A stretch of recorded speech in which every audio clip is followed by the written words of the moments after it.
TV Rally.cz uvádí rozhovor s Romanem Ordeltem, tiskovým mluvčím Barůmček Rally a spoluautorem knihy, která mapuje 40 let historie tohoto závodu.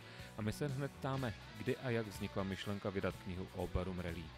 V letošním roce Zlínská Barůmka vlastně měla jubilejní 40. ročník. Vzhledem tady k tomuto významnému jubileu jsme se rozhodli, že vydáme pamětní knihu, která by obsahovala vývoj těch jednotlivých ročníků. Původní předpoklad nebo naše představa byla taková, že by tahle publikace vyšla už v létě 2010, nicméně po jaksi vzájemné dohodě jsme si řekli, že by bylo škoda tam nedat jubilejní 40. ročník, no a nakonec jsme tady tuhle publikaci vydali vlastně v prosinci před Vánoci roku 2010. Kniha vyšla na konci roku 2010. Dá se říct, jaká je na ní odezva?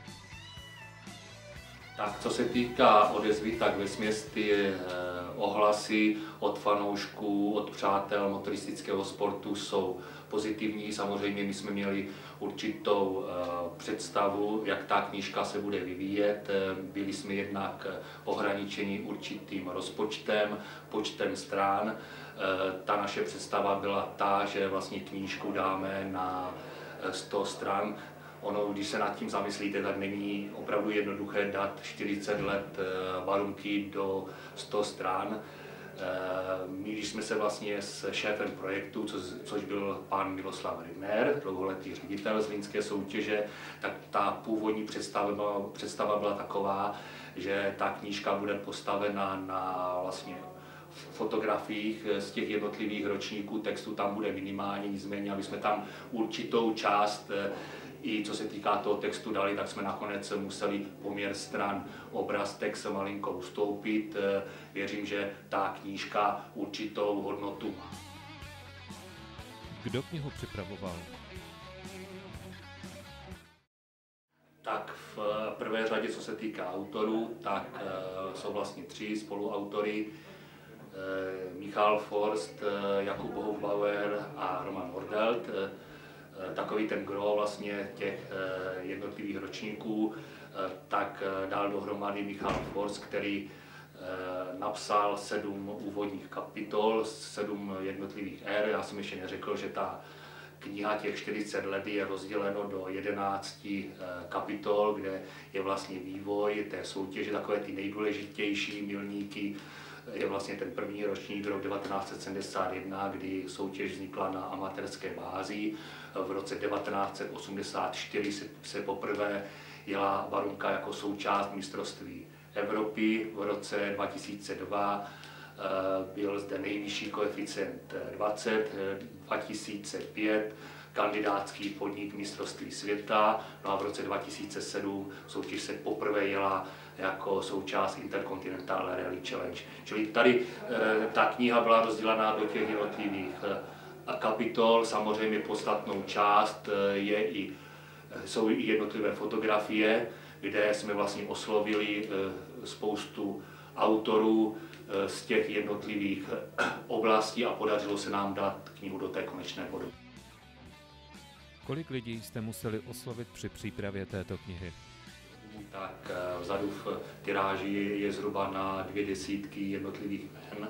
Já bych vyzdvihl pana Jindřicha Lasíka, který nám poskytl velmi cenný archiv jednotlivých fotografií z těch 70. 80. let.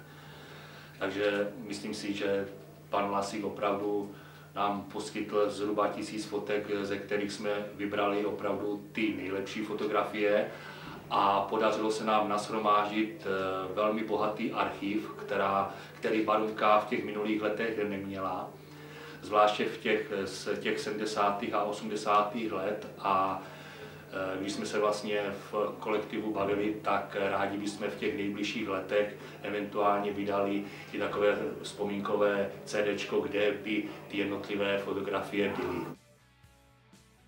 Ještě nám prozraďte, kde se dá kniha koupit. Tak kniha 40 let historie Barůmček Rally Zlín byla poprvé k dispozici na mikulášském rally sprintu ve Slušovicích 11. prosince. Od té doby se prodává ve vybraných prodejních místech na Zlínsku a v Vsetínsku. Úplně ta nejjednodušší způsob, jak si knihu objednat, je přes internetový e-shop Zlínské soutěže, který lze najít na stránkách www.czeckrally.com, kde si posluchači mohou tady tuhle knihu objednat, anebo druhá možnost osobně v sekretariátu Zlínské Barunky na Hornom Lístku.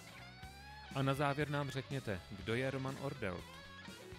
Vítáme osoby, tak zhruba 13 let se pohybuju v oblasti sportu, co se týká PR, public relation, reklamy a marketingu. Mám vlastně společnost Zlín Press Production, která se pohybuje tady v této sportovní oblasti. Ať je to vlastně zlínský hokej, ať jsou to automobilové soutěži, samozřejmě Zlínská Barunka, ale není to jenom zlínská soutěž, ale je to spousta dalších soutěží, ať to bylo v regionu, ať je to nejen po České republice, ale i na Slovensku. No a dále to jsou marketingové akce, ať je to například tenisový turnaj osobností, bowlingový turnaj osobností a další spolupráce, co se týká marketingu v oblasti sportu. Tak to byl rozhovor s Romanem Ordelcem, tiskovým mluvčím Barůček Rally a spoluautorem knihy, která mapuje 40 let historie tohoto závodu, exkluzivně na tvRallyFan.cz.